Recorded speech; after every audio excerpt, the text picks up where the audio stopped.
اللهم آمین اللهم آمین.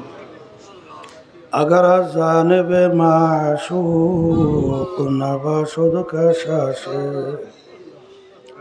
طالب عاشق بیچاره نرسد بجای. او معبود گو এক ফোঁটা পানি দিয়েই বুনিয়াদমকে বানায়া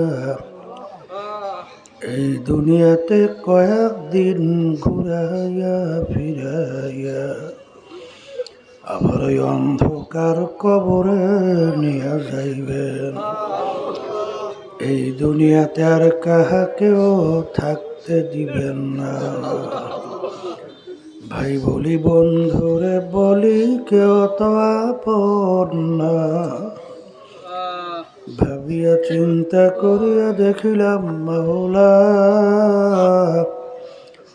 ওই অন্ধকার কবরে আপনি সারা কেহ আপন হবে না। রব্বানা আতিনা ফিদ দুনিয়া হাসানাতাও ওয়া ফিল আখিরাতি হাসানা وقنا عذاب النار رب ارحمهما كما ربياني صغيرا سبحان ربك رب العزة عما يصفون وسلام على المرسلين والحمد لله رب العالمين. وعليكم السلام ورحمة الله وبركاته. الحمد لله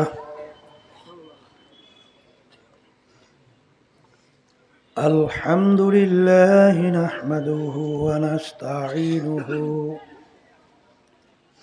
ونستغفره ونؤمن به ونتوكل عليه ونعوذ بالله من شرور أنفسنا من يهده الله فلا مضل له ومن يضلله فلا هادي له ونشهد أن لا إله إلا الله وحده لا شريك له ونشهد أن محمدا عبده ورسوله. أما بعد فأعوذ بالله من الشيطان الرجيم. بسم الله الرحمن الرحيم. يا أيها الذين آمنوا صلوا عليه وسلموا تسليما. اللهم صل على سيدنا ونبينا شفيعنا وحبيبنا ومولانا محمد صلى الله عليه وعلى آله وأصحابه وسلم. اللهم صل على سيدنا ونبينا شفيعنا وحبيبنا ومولانا محمد صلى الله عليه وعلى آله وأصحابه وبارك وسلم. اللهم صل على سيدنا ونبينا شفيعنا وحبيبنا ومولانا محمد صلى الله عليه وعلى آله وأصحابه وبارك وسلم. أعوذ بالله من الشيطان الرجيم. بسم الله الرحمن الرحيم. ألف لام ميم. ذلك الكتاب لا ريب فيه هدى للمتقين الذين يؤمنون بالغيب صدق الله العلي العظيم। শুকরিয়া আদায় করতেছি মহান রব্বুল আলামিনের দরবারে। রব্বুল আলামিন ফিতনা ফাসাদের যুগে দুনিয়ার সমস্ত কাজ থেকে বিরত রেখে ওলামায়ে কেরামদের মজলিস, জাকিরিন, শাকিরিন, সাদিকিন, বিশেষ করে এই মজলিসের ভিতরে অনেক আল্লাহর খাস বান্দারাও আছে। তাদের সঙ্গে আমাদের জীবনের একটা সময় রব্বুল আলামিন কাটাবার সুযোগ করে দিলেন। শুকরিয়া তান বলি আলহামদুলিল্লাহ।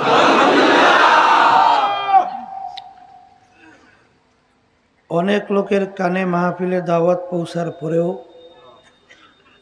অনেকের সুযোগ থাকা সত্ত্বেও মাহফিলে আসে নাই। আবার তালাশ করলে দেখবেন বহুত দূর থেকে কষ্ট স্বীকার করে আমার অনেক ভাইরা এই মাহফিলে পাগলের মতো সুইটা চলে আসছে।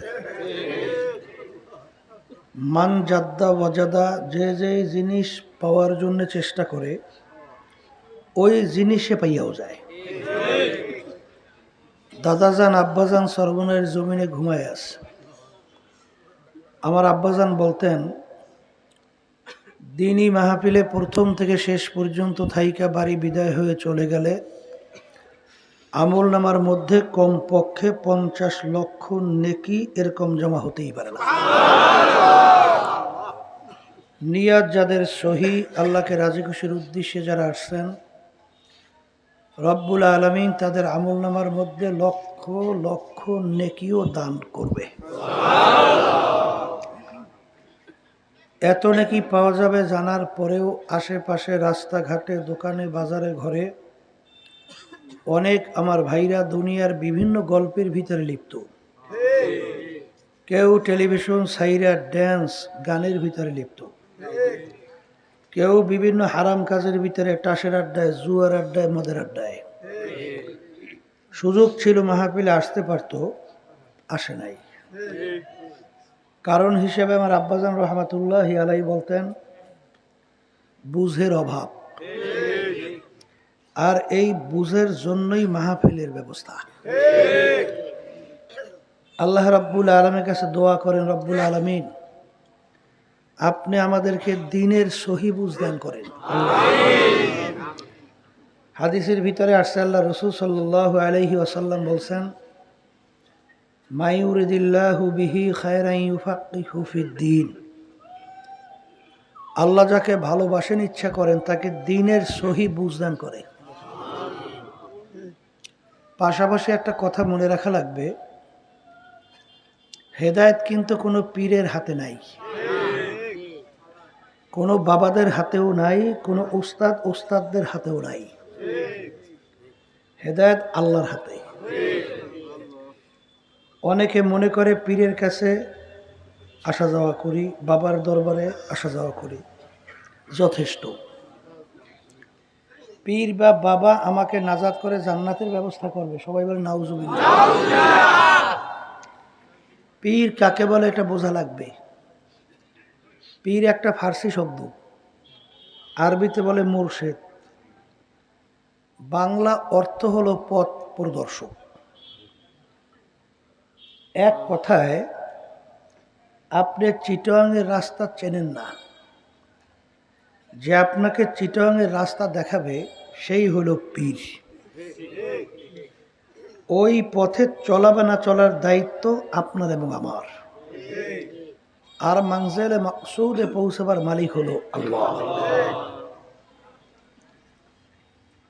এখন পীরের কাজ হলো পথ দেখানো, কিন্তু পীরের নিজের মন গড়া, কোনো মুরব্বী নিজের মন গড়া পথ দেখাতে পারবে না? পারার কারণ কি তাও তো জানা লাগবে। আল্লাহ রাসূল সাল্লাল্লাহু আলাইহি ওয়াসাল্লাম প্রায় 1500 বছর আগে সাহাবায়ে কেরামদেরকে লক্ষ্য করে বলছিলেন, তারাকতু ফিকুম আমরাইন লান তাদিল্লু মা তামাসসাকতুম বিহিমা কিতাবাল্লাহ ওয়া সুন্নাত রাসূল। আল্লাহ রসুল বলে গেছিলেন, আমি রসুল তো চিরজীবন তোমাদের মাঝে থাকবো না, থাকবে? আছে, আল্লাহ রসুল সাল্লাম আছে। তোমরা পথ চলবা কি নিয়া, কেমনে চলবা পথ? বেহেশত ও জাহান্নামের রাস্তা পার্থক্য করবা কিভাবে? আল্লাহ রসুল সাল্লাল্লাহু আলাইহি ওয়াসাল্লাম বলেন, আমি তোমাদের কাছে দুইটা জিনিস রেখে গেলাম, যদি মজবুত করে ধরতে পারো ধ্বংস হবে না, জাহান্নামে যাবে না। একটা হলো কোরআনুল কারীম, আল্লাহর কিতাব, আর একটা হলো সুন্নাহ। কথা ঠিক না? যদি তোমরা এই দুইটাকে মজবুত করে ধরতে পারো ধ্বংস হবে না। তাহলে পীরের কাজ হলো কোরআন এবং হাদিস অনুযায়ী পথ দেখানো। ওই পথে চলা বা না চলার দায়িত্ব আপনার এবং আমার, আর উদ্দেশ্যে পৌঁছাবার মালিক হলো আল্লাহ। কথা ঠিক কিনা? আমার বাজানদেরকে বলবো, কোরআন এবং হাদিস অনুযায়ী পথ চলা লাগবে কেন? সবসময় মনকে বুঝাবেন যে মন, দুনিয়ার জিন্দেগি কিন্তু একটাই। কয়টা? একবার যদি কেউ দুনিয়ার থেকে বিদায় নিয়ে কবরে যান, কোন জায়গায় সাউন্ড নেই? সাউন্ড নাই কোন জায়গায়? কোন জায়গায় নাই? ও আসলে না খালি কতগুলো চালাক।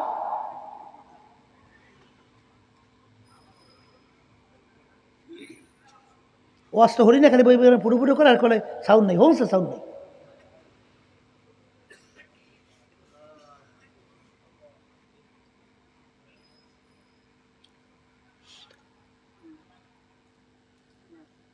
কোরআনুল কারীম হাদিস অনুযায়ী আমাদেরকে পথ দেখাবে, তার কথা মানব। কথা ঠিক কিনা? বলতেছিলাম দুনিয়ার জিন্দেগি কয়টা? হ্যাঁ, একবার যারা দুনিয়া থেকে বিদায় নিয়ে কবরের কাছে ফেরত কেউ আসছে? কোনোদিন আসতে পারছে?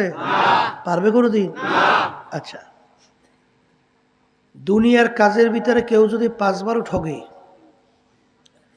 আবার ওই কাজের ভিতরে চেষ্টা করলে জিতবার আশা করা যায়। কিন্তু খোদা না খাস্তে একবার যদি কেউ দুনিয়া থেকে বিদায় নিয়ে কবরে যাইয়া ঠগে, দ্বিতীয়বার দুনিয়াতে আইসা আপিল কইরা জিতবার আশা আছে? এখন বলতেছিলাম কোরআন এবং হাদিস অনুযায়ী পথ চলা লাগবে কেন? আমার ভাইদেরকে বলবো, পর্দা আলে মা বোনদেরকে বলবো, দুনিয়ার ভিতরে যত কিতাব বই পুস্তক লেখক লেখছে, কোনো কিতাব কোনো বইয়ের শুরুতে কোনো লেখক কিন্তু লিখতে পারে নাই যে আমার কিতাবে বইতে কোনো ভুল নাই। বরঞ্চ সমস্ত লেখক লেখে, আমার কিতাব বইতে ভুল হইলে দয়া করে জানাবেন, পরবর্তী সংস্করণে আমি সংশোধন করব। কথা কি বাস্তব না অবাস্তব? একটাই কিতাব যার শুরুতে লেখা আছে লা রাইবা ফি। আল্লাহ রাব্বুল আলামিন বলতেছেন, এই যে কিতাব দেখো, এই কিতাবের ভিতরে কোনো ভুল সন্দেহ বলতে কিছু নাই। সবাই বলেন সুবহানাল্লাহ। যারা মানুষ তারা চিন্তা করবে, কোরআনুল কারীম নাযিল হইল যেই যুগটাকে বলা হয় অন্ধকারের যুগ, অসভ্যের যুগ। যেই যুগের ভিতরে বাপ তার জ্যান্ত মেয়ে সন্তানটাকে গর্ত খুইদা জ্যান্ত অবস্থায় চাপা মাটি দিয়ে মাইরে ফেলতো। জোরে বলেন নাউজুবিল্লাহ। এত বড় অসভ্য যেই যুগের মধ্যে কোনো ভালো উন্নত মানের যোগাযোগ ব্যবস্থাও ছিল না। টেলিফোন ছিল, মোবাইল ছিল, ইন্টারনেট, ফেসবুক, কোনো উন্নত মানের যোগাযোগ ব্যবস্থাও ছিল না। যেই যুগের ভিতরে কোরআনুল কারীম নাযিল হইল, আল্লাহ রাসূল সাল্লাল্লাহু আলাইহি ওয়াসাল্লামের উপরে যারা মানুষ তারা চিন্তা করবে যে আল্লাহ রসুল মায়ের পেটে থাকা অবস্থায় তার আব্বাকে আল্লাহ দুনিয়া থেকে নিয়ে গেছিল। আল্লাহ রসুল সাল্লাল্লাহু আলাইহি ওয়াসাল্লাম দুনিয়াতে আসার পরে বছর 6 বয়স আল্লাহ তার আম্মাকেও নিয়ে গেছে। 6 বছরের বাচ্চা, বাপ হারা মা হারা। দুনিয়ার কোনো শিক্ষকের কাছে আল্লাহ রাসূল সাল্লাল্লাহু আলাইহি ওয়াসাল্লাম পড়ার কোনো সুযোগ পায় নাই, মানে কি আল্লাহ দেয় নাই। আল্লাহ কি এই জন্য আল্লাহ রসুলকে দুনিয়ার দিক থেকে বলা হয় উম্মি। আল্লাহ রসুল কিন্তু তার নিজের দস্তখত করতে জানতেন না, মানে সাইনও করতে জানতেন না। প্রমাণ রাখতেন কিভাবে? আল্লাহ রসুলের আঙ্গুল মুবারকের মধ্যে আংটি মুবারক ছিল, আংটি মুবারক দিয়ে সিল মারত। আল্লাহ তাকে দুনিয়ার কোনো শিক্ষা শিক্ষিত করেন নাই কেন? হয়তোবা নাস্তিকের দলেরা বলার সুযোগ পেত, লোকটা খুব ব্রেনি ছিল, খুব মেধাবী ছিল, খুব উঁচু মাপের শিক্ষিত ছিল, কোরআন কারীম নিজে লিখে লইছে, এইটা যেন বলার সুযোগ না পায়। এই জন্য আল্লাহ তাকে দুনিয়ার কোনো শিক্ষা শিক্ষিত হওয়ার সুযোগও। সেই উম্মে আল্লাহর হাবিবের উপরে ছোট চটি বই না 30 পারা কোরআনুল কারীম নাযিল হইছে। যেই কোরআনুল কারীমের শুরুতে রব্বুল আলামিন বলেন কোনো ভুল নাই, সন্দেহ নাই। এই চিন্তা করবে কারা? বলেন বলেন না। আপনি বাড়িতে গোয়াল করে গরু বলেন, গরুরে চিন্তা করবে না? হ্যাঁ, এই চিন্তা করবে কারা? বলেন যারা মানুষ। এই কোরআনুল কারীম নাযিল হলো প্রায় 1500 বছর হয়ে গেল। এই 1500 বছরের মধ্যে এত ইসলামের শত্রু গেল বর্তমানে আছে। কোরআনুল কারীম যে ভুল বের করতে পারছে, চ্যালেঞ্জের আয়াত এখন নাই, কথা কয় না, আছে না? শুধু তাই না, আল্লাহ রাসূল সাল্লাল্লাহু আলাইহি ওয়াসাল্লামের পক্ষ থেকে রব্বুল আলামিন প্রায় 32-এর মতো মুজিজা প্রকাশ করাইছেন। এর ভিতরে একটা তো জানেন, অনেকেই শুনছে, আবু জাহাল যাই আল্লাহর হাবিবকে বলছিলেন, তুমি যদি আল্লাহর নবী হও, আকাশের চাঁদ 2 টুকরে করে দেখাতে পারো? আল্লাহ রসুল বলছিলেন, চাচা যান, দেখাতে পারলে হবে কি? বলে কালিমা পড়ে মুসলমান হয়ে যাব। আল্লাহর ঘরের পাশে পাহাড়ের নাম জাবালে কোবায়েস, পাহাড়ের উপরে উঠে আল্লাহ রসুল যখন আঙ্গুল ইশারা করলেন, চাঁদ 2 টুকরো হয়ে 2 দিকে পড়ে গেছে। আবার ইশারার মাধ্যমে চাঁদ মিলে চাঁদ হয়ে গেছে। কিন্তু আবু জাহাল কি ঈমান আনছে? একদিন মায়ের কোলের দুধ পানকারী একটা বাচ্চা আল্লাহ রসুলের কাছে নিয়ে গেছে দোয়ার জন্যে। আল্লাহ রসুল বাচ্চাটাকে দেখে মিসকি মিসকি হাসতেছে। হাসে প্রশ্ন করলে, বাচ্চা বলো তো আমি কে? কারে প্রশ্ন করছে? ওই দুধ পান করে একটু বাচ্চাটা।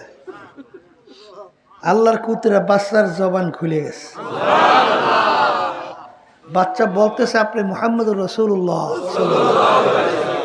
আল্লাহর নবী।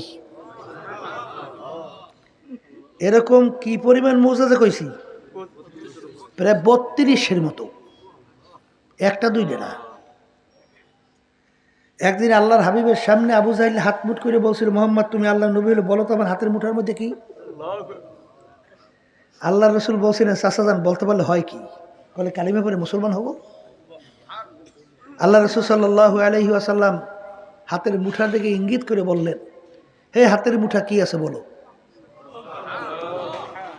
আল্লাহর কুদরত, হাতের মুঠার ভিতরে 3টা পাথর। কয়টা পাথর? ওই পাথরের জবান খুলে গেছে। পাথর বলতেছে, আপনি মুহাম্মদুর রাসূলুল্লাহ সাল্লাল্লাহু আলাইহি ওয়াসাল্লাম। এরকম ঘটনা একটা দুইটা না, কয়টা? কিন্তু আবু জাহাল, উতবা সাহেব, আবু লাহাব মার্কা, এরা ঈমান আনছে? এই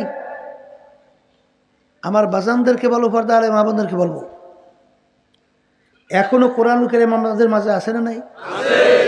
চ্যালেঞ্জের আয়াত নয় আছে? তাহলে এখনো দুনিয়ার ভিতরে বৈজ্ঞানিক দার্শনিক ইসলামের শত্রুর অভাব নাই, কিন্তু চ্যালেঞ্জের মোকাবিলায় উত্তর দিতে পারছে? হ্যাঁ, ভুল বের করতে পারছে?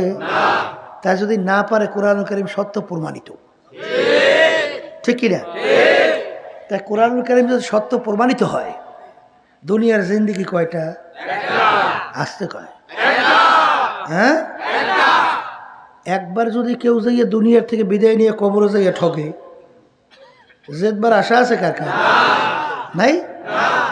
তাহলে আর দুনিয়া মাজরাতুল আখিরাহ, এই দুনিয়াটাই হলো ওই আখিরাতের সম্বল সম্পদ কামাই করার জায়গা। কথা ঠিক কিনা? এই আল্লাহর বান্দারা, এক আল্লাহর বান্দা কবরের পাশ থেকে যায়, আল্লাহর বান্দা ডাক দিয়ে বলে যে বাজান, হাজার হাজার বার কোরআনুল কারীম খতম হইছে, এই সমস্ত কোরআনুল কারীম খতমের সব তুমি নিয়ে যাও, আর একবার তুমি দুনিয়া থাকা অবস্থায় যে আল্লাহ বলো, ওই সবটা আমার আমলনামায় দান করো। কি বুঝলে? কবরে যে শত শত বছর আল্লাহকে ডাকলে আমলনামা করে নেকি হয়? এই জন্য আমার ভাইদেরকে বলবো, পর্দা আলে মা বোনদেরকে বলবো, এই দুনিয়া থাকা অবস্থায় ওই আখিরাতের সম্বল কামাই করার পরেই রওনা করতে হবে, ঠিক কিনা? এখন রওনা তো করবেন। আমার আব্বাজান রহমাতুল্লাহি আলাই সর্বনায়ের জমিনে ঘুমাই আস। আমার আব্বাজান বলতেন, বাজান এই ভালো করে বোঝো, বর্তমানে ইসলাম হয়ে গেছে অন্ধের হাতি দেখার মতো। কি হাতি দেখা? কলে তা কেমন? চাইর অন্ধ হাতি দেখার জন্য গেছে। অন্ধ কি চক্ষু দিয়ে হাতি দেখছে? হাত দিয়ে তোগাইয়ে মোগাইয়ে দেখছে। একজনে পাইছে হাতির সুর, সে মন্তব্য করলো হাতি লম্বা কাশির মতো মোটা। হাতির সুর লম্বা কাশির মতো মোটা না?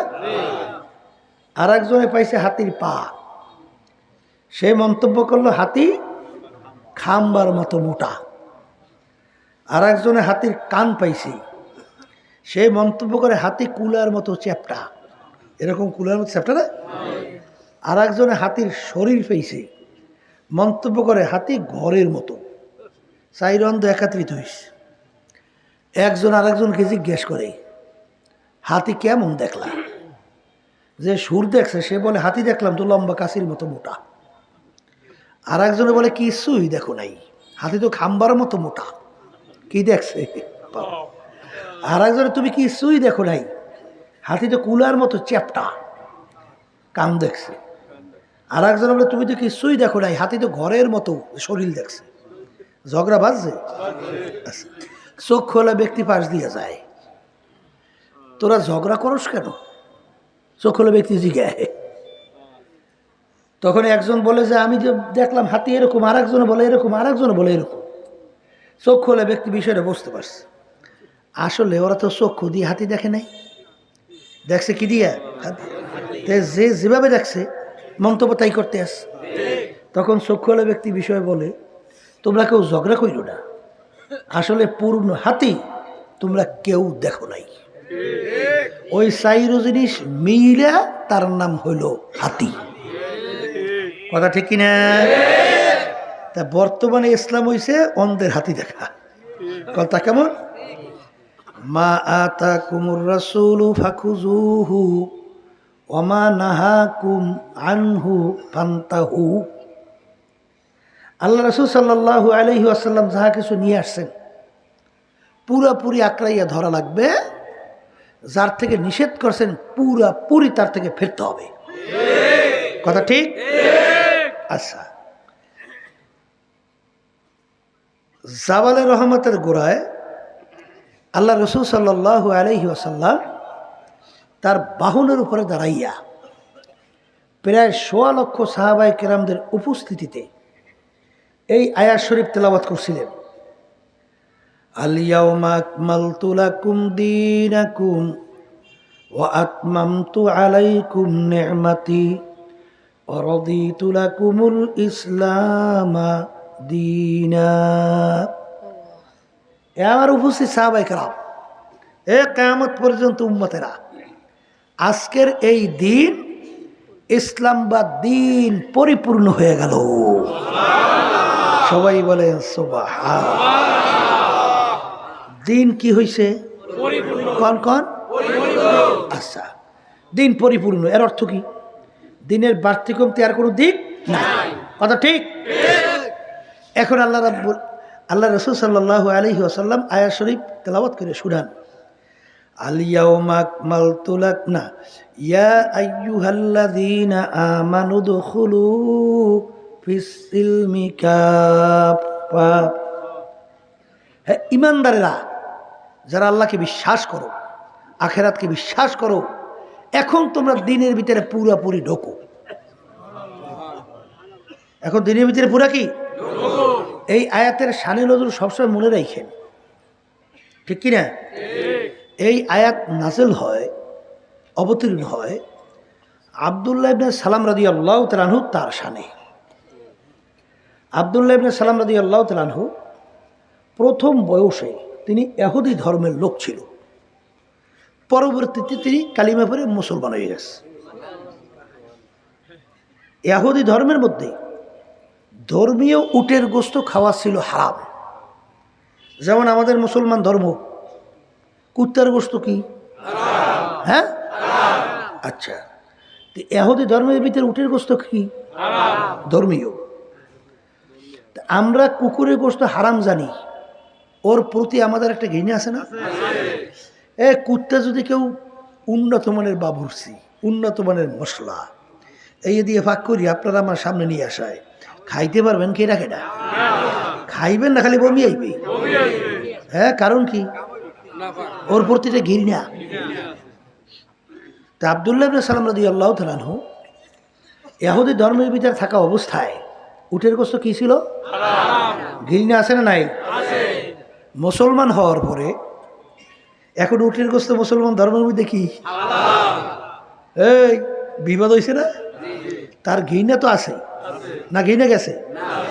এখন তিনি অন্যান্য মুসলমানদেরকে বলতেছে, আমার মুসলমান ভাইরা, আমি যখন ইহুদি ধর্মের মধ্যে ছিলাম তখন উটের গোশত ধর্মীয় হারাম ছিল, খাই নাই, প্রমাণ করে দেখাইছি। এখন মুসলমান ধর্মের ভিতরে উটের গোশত খাওয়া হালাল, আমি ওটাকে হালাল জানি, কিন্তু যেহেতু কোনোদিন খাই নাই এই জন্য খাইতে আমার একটু ঘৃণা লাগে, তোমরা খাও। হালাল কিন্তু জানছে, খাইতে কি লাগে?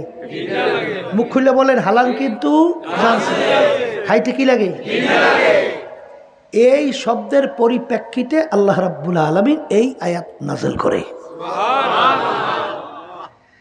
হে আব্দুল্লাহ ইবনে সালাম, আমার হালালকে হালাল জানলে হবে না, খাইয়া প্রমাণ করে দেখানো লাগবে।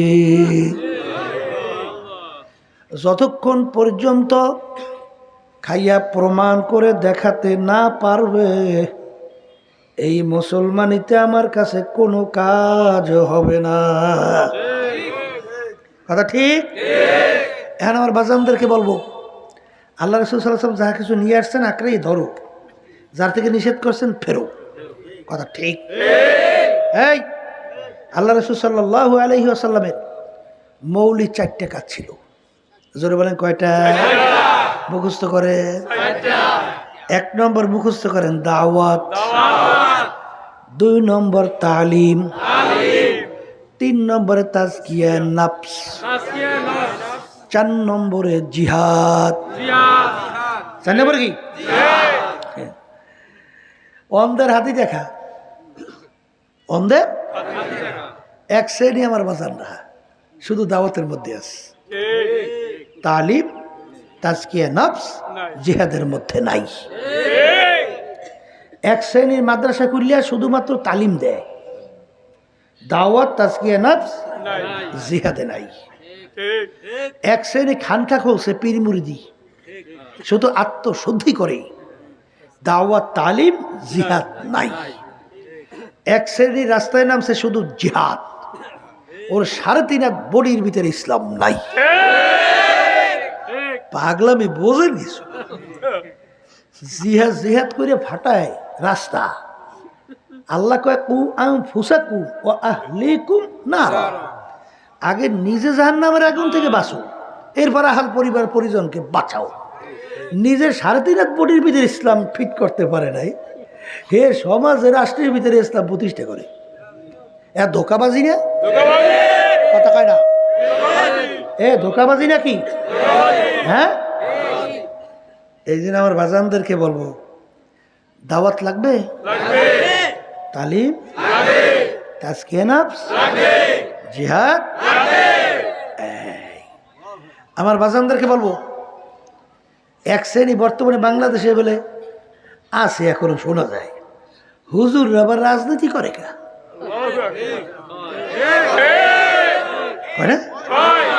আচ্ছা, একটা সংক্ষেপ বোঝেন। আল্লাহ রাসূল সাল্লাল্লাহু আলাইহি ওয়াসাল্লাম কি রাষ্ট্র চালাইছেন? তিনি রাষ্ট্রপ্রধান ছিলেন। তাহলে আল্লাহ রাসূল সাল্লাল্লাহু আলাইহি ওয়াসাল্লাম রাজনীতি করছেন? হ্যাঁ, আচ্ছা। সাহাবায়ে কেরামরা তারা রাষ্ট্রপ্রধান ছিলেন? তারা রাষ্ট্র চালাইছে? তারা রাজনীতি করছে? এখন আপনাকে উত্তর আপনারা নেন। আল্লাহ রাসূল সাল্লাল্লাহু আলাইহি ওয়াসাল্লাম যে রাজনীতি করে, সাহাবায়ে কেরামরা করে, এখন সে নায়েব দাবি করে করে না, এখন সে নবীর নায়েব হইবে কিনা এটা আপনি প্রশ্ন উত্তর নেন। কি অনেকের হুজুরে রাজনীতি করে গা? এই রাজনীতি শব্দের অর্থ কি বোঝা লাগবে না? বলেন রাজার নীতি, নীতির রাজা, এটাকে বলে কি? রাজনীতি। আচ্ছা, আমার মালিক তো ঘোষণা করছে, কুলিল্লাহুম্মা মালিকাল মুলক। আমার মালিক বলেন আমি রাজার রাজা। আল্লাহ কি ঘোষণা করছে? আমি রাজার রাজা। মালিক যদি রাজার রাজা ঘোষণা করে, তার বুঝি কোনো নীতি নাই? আছে? রাজা ঘোষণা করে আর নীতি নাই? আছে? আচ্ছা, এখন আমার বাচ্চাদেরকে বলবো, মালিক ওই কোরআনুল কারীমের ভিতরে বলেন, ওয়ামান লাম ইয়াহকুম বিমা আনজালাল্লাহ ফাউলাইকা হুমুল কাফিরুন ফাউলাইকা হুমুজ জালিমুন ফাউলাইকা হুমুল ফাসিকুন। যারা আমার নীতি আদর্শ অনুযায়ী রাষ্ট্র পরিচালনা করবে না, আল্লাহ বলতেছেন ওটা কাফের, ওটা জালেম, ওটা ফাসিক। এই নামাজ পড়ি কেন? বলে আল্লাহর হুকুম পালন করি। রোজা রাখি কেন? হজ যাকাত আদায় করি কেন? দান সৎকা করি কেন? ঠিক। এই নামাজ পড়ি মালিক কি বলছেন? আকিমুস সালাহ, তোমরা নামাজ প্রতিষ্ঠা করো। নামাজ প্রতিষ্ঠা শব্দের অর্থ কি? নিজে নামাজ পড়লেই হবে না, ছেলে সন্তান, পরিবার পরিজন, সুযোগ থাকলে সমাজ, সুযোগ থাকলে রাষ্ট্রের মধ্যে নামাজ প্রতিষ্ঠার চেষ্টা করো। এইটার নাম প্রতিষ্ঠা না? আল্লাহর বান্দারা, আমি যখন 2003 সাল সরমনা ইউনিয়নে চেয়ারম্যান হয়েছিলাম, বুঝছেন? 2003, প্রায় 20 বছর আগে। আচ্ছা, তা আমাদের স্টেজের মধ্যে এই এক রাজনৈতিক দলের আমাদের ইউনিয়ন সেক্রেটারি ছিল, অন্য দল।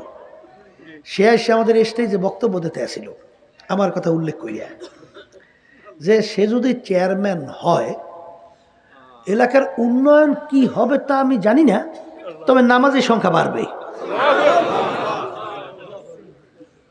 নামাজের সংখ্যা আলহামদুলিল্লাহ, আমি তো চেয়ারম্যান হয়ে গেছি।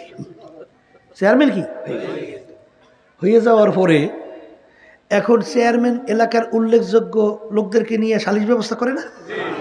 আচ্ছা, আমি তো উল্লেখযোগ্য লোকজন নিয়ে সালিশিতে বসছি, ওদিকে নামাজের সময় হয়েছে। কিছু হয়েছে? এখন আমি তো উঠে নামাজে রওনা করছি, এখন বড় মেয়েরা করবে কি? বিপদে পড়ছে না? বিপদে পড়ছে না? চেয়ারম্যান সাহেব নামাজে যায়, যদি না যাই দেখায় কেমন? ঠিক কে হইলেও যাব লাগে, ঠিক কে হইলেও যাব লাগে। আলহামদুলিল্লাহ, তাহলে দেখা গেছে চেয়ারম্যান নামাজি হওয়ার কারণে নামাজির সংখ্যা বাড়ছে না কমছে? আচ্ছা, তো একটা চেয়ারম্যান যদি নামাজি হয়, নামাজির সংখ্যা যদি বাড়ে, এমপি যদি নামাজি হয়, হ্যাঁ, মন্ত্রী যদি নামাজি হয়, ঠিক এক শ্রেণী বর্তমানে বেরিয়েছে নামাজ পড়ে, ওদিকে সমর্থন দেবে নামাজিরে।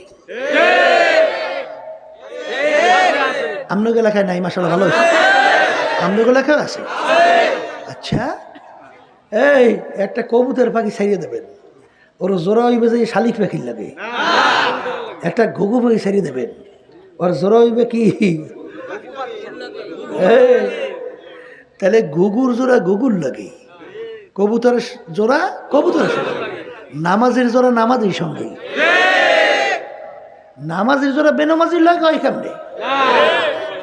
তাহলে বুঝতে হবে যেই নামাজি তার জোড়া বেনামাজির সঙ্গে, ও আসলে বাহ্যিক নামাজ পড়ে, ওর নামাজ ভিতরে ফিট হয় নাই।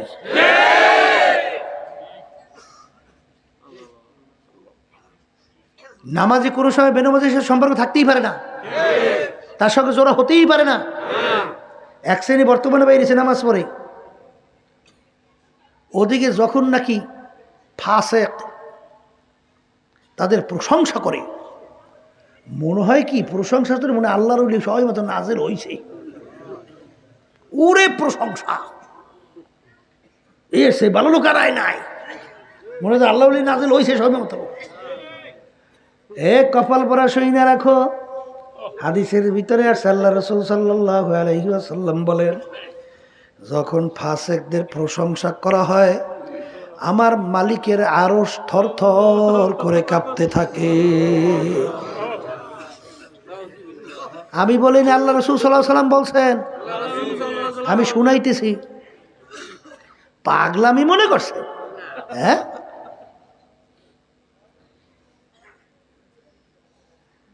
7 প্রকার লোককে কিয়ামতের ময়দানে, যেদিন অন্য কোনো ছায়া থাকবে না, একমাত্র আল্লাহর স্পেশাল আরশের ছায়া ছাড়া অন্য কোনো ছায়া, সেদিন 7 প্রকার লোককে আমার মালিক ডাইকা ডাইকা তার স্পেশাল আরশের নিচে ছায়া দান করবে। আমি বলছেন, আল্লাহ রাসূল বলছেন? হ্যাঁ, আল্লাহর বান্দারা কয় প্রকার? এর ভিতরে 1 প্রকার ওই শ্রেণীর মানুষ, হুব্বু ফিল্লাহ বুগযু ফিল্লাহ, যারা মোহাব্বত রাখবেও আল্লাহর জন্য, মোহাব্বত ছাড়বেও আল্লাহর জন্য। মোহাব্বত করবে আল্লাহর রাজি খুশির জন্য, আর মোহাব্বত ছাড়বেও আল্লাহর রাজি খুশির জন্য। এই প্রকার লোককে আল্লাহ ডাইকে তার আরশে ছায়া দান করবে। আমি বলছেন, আল্লাহ রাসূল সাল্লাল্লাহু আলাইহি ওয়াসাল্লাম বলছেন? হ্যাঁ, এই এখন প্রায় দিনই আমি বলা শুরু করছি, বর্তমানে যারা আওয়ামী লীগ করে, এদের নামাজ রোজা কোনো দরকার নেই, এদের নামাজ রোজা দরকার নেই। এক শ্রেণী শুনে হয়তো বা কষ্ট পেয়েছেন, হুজুর বলেন কি, আমরা আওয়ামী লীগ করে আমরা নামাজ রোজা করবো না হুজুর? আল্লাহর বান্দারা, বর্তমানে দেশ চালায় কি আওয়ামী লীগ সরকার না? হ্যাঁ, আওয়ামী লীগ সরকার যে শিক্ষা সিলেবাস, পাঠ্যসূচি 2023 সাল যেটা চালু করছে, এই আওয়ামী লীগ সরকার বলতে চায় মানুষ নাকি আল্লাহ সৃষ্টি করে না, মানুষ নাকি বান্দর থেকে সৃষ্টি হয়েছে। আওয়ামী লীগের আপনারা নাকি বান্দরের জাত, আমরা তো আল্লাহ তো মানি ঠিক না। তাই বান্দরে নামাজ পড়ে? হ্যাঁ, তাহলে বান্দর যদি আপনার জাত হতো, আমরা নামাজ পড়বেন? আর এক শ্রেণী আবার যারা বিএনপি করে এরা মনে মনে আসে, হুজুর আমরা তো কায়দাই আছি, আমরা তো আর বলি চলি নেই, ঠিক না? আল্লাহর বান্দারা, মেয়ের বিবাহের ব্যাপারে ঠিক হয়েছে, ছেলে বলে তোমাকে অমুক ছেলের ব্যাপারে সিদ্ধান্ত করেছে বিবাহ, তোমার কি মত? মেয়ে চুপ। আপনার আমি কি ধরছি কি? রাজি আছে, কি আছে? আচ্ছা, বেশ ভালো কথা। এই যে ইমান বিধ্বংসী শিক্ষা সিলেবাস চালু করছে, এই ব্যাপারে কোনো রাজপথে কোনো প্রতিবাদ বিএনপি দেখছেন? হ্যাঁ, তা রাজপথে কোনো প্রতিবাদ নাই, এর বুঝে কি চুপ রয়েছে? তারা বুঝলাম কি? হ্যাঁ, এরপরে আর তো ইসলামের মূল্যবোধ কয় না, কয় না ইসলামের মূল্যবোধ? ইসলামের মূল্যবোধ কারে কয় আমরা বুঝি টুঝি। কিছুদিন আগে চিটাগং বিএনপির এক মিটিংয়ের মধ্যে শাখা চৌধুরী ফাঁসি দিল না, শাখা চৌধুরী, হ্যাঁ ছেলে স্টেজের মধ্যে উঠিয়া স্লোগান দিয়েছিল নারায়ে তাকবীর, আল্লাহু আকবার। বিএনপির নেতারা ক্ষিপ্ত ইয়া অস্থির হয়ে গেছে, এই স্লোগান আমাদের না, এই স্লোগান দাও কার?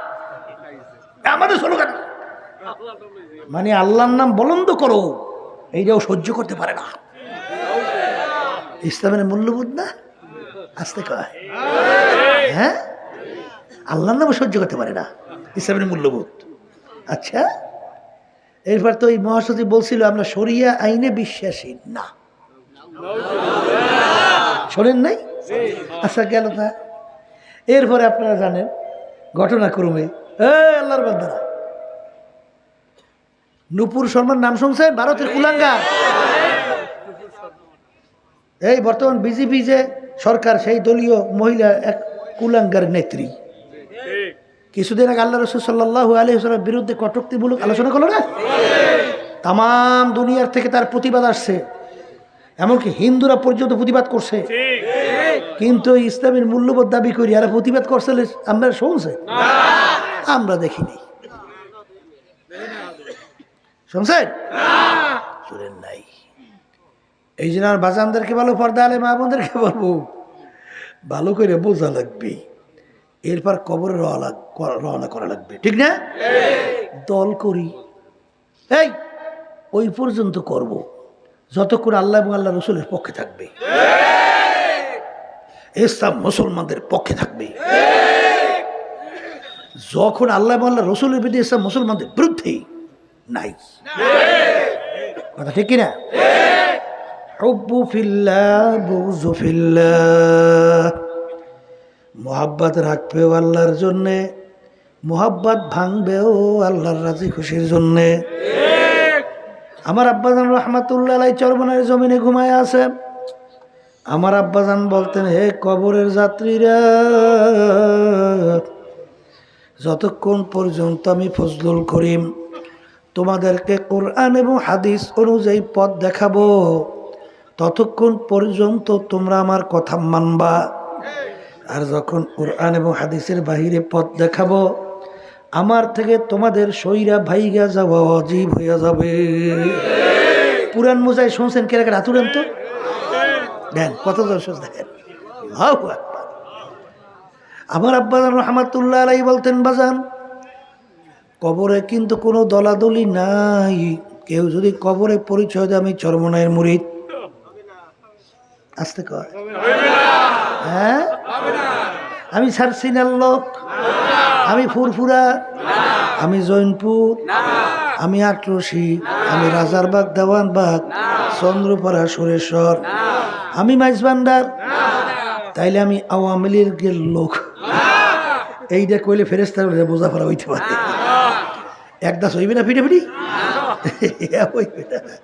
এই বর্তমানে এক শ্রেণী বাইরেছে দল করে, সরকারি ক্ষমতা পাইয়া ওরে বাবা, লোক ধারে কাছেই বেরতে পারে না। আবার হে করবো আমি অমুক, আমি সভাপতি, আমি সেক্রেটারি, আমার লোকে ভয় পায়, আমার লোকে। এই আল্লাহর বান্দারা, মানুষ মানুষকে ভয় পাইবে কেন? হ্যাঁ, এই মানুষকে ভয় পাওয়ার কথা। মানুষ তো ভয় পায় পাগলা কুত্তারে, মানুষ তো ভয় পায় হিংস্র জানোয়ারকে, তোরে মানুষ ভয় পায় কা? তাহলে বুঝতে হবে তুমি এখন মানুষ নাই, তুমি একটা কুত্তার চেয়েও খারাপ হয়ে গেছো, তুমি একটা হিংস্র জানোয়ারের চেয়েও খারাপ হয়ে গেছো। তোমার খবর নাই, নাহলে তোমাকে মানুষ কেন ভয় পাইবে? হ্যাঁ, ব্যাপার কি? মানুষ মানুষের ভয় পাইবে কেন? কারণটা কি? এই জন্য আমার বাজানদেরকে বলবো, পর্দা আলাই মা বোনদেরকে বলবো, যেই কথা বলতে চাইছিলাম, আমার আব্বাজান রহমাতুল্লাহি আলাইহি বলতেন, বাজান কবরে যদি কেউ পরিচয় দেয় আমি চরমনায়ের লোক অমুক টমুক সমুক টমুক, এই পরিচয় কিন্তু কবরে চলবে না। যদি চলতই না রে বাজান, আল্লাহ রাসূল সাল্লাল্লাহু আলাইহি ওয়াসাল্লামের চেয়ে বড় পীর, বড় অলি, বড় গাউস কুতুব দুনিয়া থেকেও আসেও নাই, কোনোদিন আসবেও না। আল্লাহ রাসূল দুনিয়ায় থাকা অবস্থায় তার কলিজার টুকরা সন্তান ফাতেমা রাদিয়াল্লাহু তাআলা আনহা তাকে ইঙ্গিত করে বলছিলেন, ইয়া ফাতেমা তুয়ান ইজি নাফসাক মিনান নার, ও ফাতেমা রে, দুনিয়া থাকা অবস্থায় নিজে আমল করো, জাহান্নামের আগুন থেকে বাঁচো, এরপর অন্ধকার কবরে যাই আসো। ফাতেমা যদি কবরে এই পরিচয় দাও আমি আখিরি জামানার নবীর মেয়ে, আল্লাহ রাসূল সাল্লাল্লাহু আলাইহি ওয়াসাল্লাম বলেন ফাতেমা এই পরিচয় কবরে কোনো কাজ হবে না। ও কবরের যাত্রীরা, আল্লাহ রাসূল সাল্লাল্লাহু আলাইহি ওয়াসাল্লাম যদি তার মেয়ের ব্যাপারে কবরে কোনো নাজাতের গ্যারান্টি দিতে না পারে, এমন কোন পীর আছে, এমন কোন দল আছে, এমন কোন দলের নেতা নেত্রী আছে তোমাকে আমাকে নাজাত করে জান্নাতের ব্যবস্থা করতে পারবে? জোরে বলো, পারবে? যদি নাই পারে আমার বাজানদেরকে বলবো, পর্দার আড়ালে মা বোনদেরকে বলবো, যারা বিভিন্ন কায়দায় বাংলাদেশ সহ বিভিন্ন দুনিয়ামুখী দলের সঙ্গে জড়াইছেন, যারা মানব রচিত তন্ত্র মন্ত্র বাস্তবায়নের জন্য চেষ্টায় আছে, এদের সঙ্গে যারা মিশ্রণ হয়ে দল করেন, আমি সেই বাজানদেরকে বলবো, পর্দালে মা বোনদেরকে বলবো, মানবেন কি না জানি না, ওই কোরআনুল কারীমের মধ্যে আল্লাহ রাব্বুল আলামিন বলছেন, ইয়াউমা নাদউ কুল্লা উনাসিন বিইমামিহিম, কিয়ামতের ময়দানে আমার মালিক প্রত্যেকটা মানুষকে তার দলের নেতা নেত্রীর সঙ্গে ডাকবে। একজন না সব মানুষ? কার সঙ্গে ডাকবে বলেন? তার দলে নেতা নেত্রীর সঙ্গে। আমি বলছি না আল্লাহ বলছে? আর যদি ভুল হয় বলেন হুজুর আপনার আয়াত ঠিক হয় নাই, অর্থ ভুল হইছে। ভুল হয় নাই? তা যদি ভুল না হয় আল্লাহর কথা বিশ্বাস করা লাগবে না? নালে ঈমান থাকবে? থাকবে? প্রত্যেকটা মানুষকে আমার মালিক কিয়ামতের ময়দানে তার দলের নেতা নেত্রীর সঙ্গে ডাকবে। ডাইকে আমার মালিক বলবেন, তোর দলের নেতা নেত্রী যেদিকে যায় ওদের পিছনে পিছনে সেই দিকে চইলা যায়। এক কথায় আমার মালিক বলছেন, তোমার নেতা নেত্রীর যেখানে জায়গা তোরও সেইখানে জায়গা। নেতা নেত্রী যেখানে জায়গা তোমার বলে সেখানে জায়গা। হাদিসের ভিতরে আল্লাহ রাসূল সাল্লাল্লাহু আলাইহি ওয়াসাল্লাম বলেন, মান তাশাব্বাহা বিকওমিন ফাহুয়া মিনহুম, দুনিয়ার ভিতরে যেই দলভুক্ত হইয়া চলবা, যেই দলের নেতা নেত্রীকে নেতা নেত্রী মানবা, আল্লাহ রাসূল সাল্লাল্লাহু আলাইহি ওয়াসাল্লাম বলেন কিয়ামতের ময়দানে তুমি ওই দলভুক্ত হইয়া উঠবা এবং ওই দলের নেতা নেত্রীর সঙ্গে তোমার হাসর হইয়া যাবে। মুখস্থ করে আবার দেখেন, যার সঙ্গে যার মোহাব্বত তার সঙ্গে তার কিয়ামত। বলেন বলেন বলেন, তার সঙ্গে যার মুহাব্বত তার সঙ্গে তার কিয়ামত। এই জন্য আমার বাজানদেরকে বলবো, পর্দা আলে মা বোনদেরকে বলবো, যারা মরবেন কবরে যাবেন তাদের সঙ্গে আমাদের কথা, যারা মরবেন না কবরেও যাবেন না তাদের সঙ্গে আমাদের কোনো কথাও নাই। ও দুনিয়াদার পাগল, যত বুঝা পারার সব কিন্তু দুনিয়ায় যে কদিন চক্ষু খোলা থাকবে, যখন চিরতরে চক্ষু বন্ধ, একটু তাকাইয়া দেখো কি অবস্থা চলছে। ফাসাও ফাতার ইদিন কাশাফাল গুবার আফারাসুন তাহতার জলকা মিমার। এ দুনিয়াদার পাগল, আজকে আমি পরিচয় দিই আমি পীর, কেউ পরিচয় দেয় আমি মুফতি, আমি মুহাদ্দিস, আমি চেয়ারম্যান, আমি মেম্বার, আমি এমপি, আমি মিনিস্টার, আমি জমিদার বংশের লোক, আমি তালুকদার বংশের লোক, আমি ওরকম শিক্ষিত, আমি ওরকম ধনী, আমি ওরকম সভাপতি সেক্রেটারি। বাজান এই পরিচয় কয়দিন চলবে রে বাজান? যে কয়দিন দুনিয়ার ভিতরে চক্ষু দুইটা খোলা থাকবে, যেদিন চিরতরে চক্ষু বন্ধ। এখন তাকাইয়া দেখো, বলবে কেউ বলবে না পীর সাহেব হুজুর ঘুমাইয়া রয়েছে, কেউ বলবে না পীর সাহেব হুজুরের লাশ পইরা রয়েছে, চেয়ারম্যান সাহেবের লাশ পইরা আছে, মেম্বার সাহেবের লাশ পইরা আছে, সভাপতি সাহেবের লাশ পইরা আছে। এখন তাকাইয়া দেখো, কোমরের তাগাটা পর্যন্ত কাইটা নিয়ে যাইতে আছে, গায়ের জামাটা কাইটা ফেলায়, এখন সাদা কাপড় দিয়া পেঁয়াজ দিয়া তোমাকে ফেলাইয়া রাখ, মাথার ভিতরে মাজার ভিতরে পায়ের ভিতরে বাঁধ দিল। এখন তাকাইয়া দেখো কেমন সোজা হইয়া এরকম প্যাকেট হইয়া পইরা রয়েছে। আরে এখন মনকে বুঝাও রে মন, মাথার বান্ধে বুঝা গেল রে মন, আর দিল মাথা নাড়ার শক্তি নাই, মাজার বান্ধে বুঝা গেল রে মন, আর দিন উঠে বসার শক্তি নাই, পায়ের বান্ধে বুঝা গেল রে মন, আর দিন হেঁটে চলার শক্তি নাই। এ কবরের যাত্রীরা মাঝে মধ্যে একটু চক্ষু বন্ধ করো, মাঝে মধ্যে একটু নিরিবিলি একটু মোরাকাবা করো। আরে তামাম দুনিয়ার মোট 4 জন লোক রাজত্ব করছিল, 2 জন মুসলমান, 2 জন অন্য জাতি।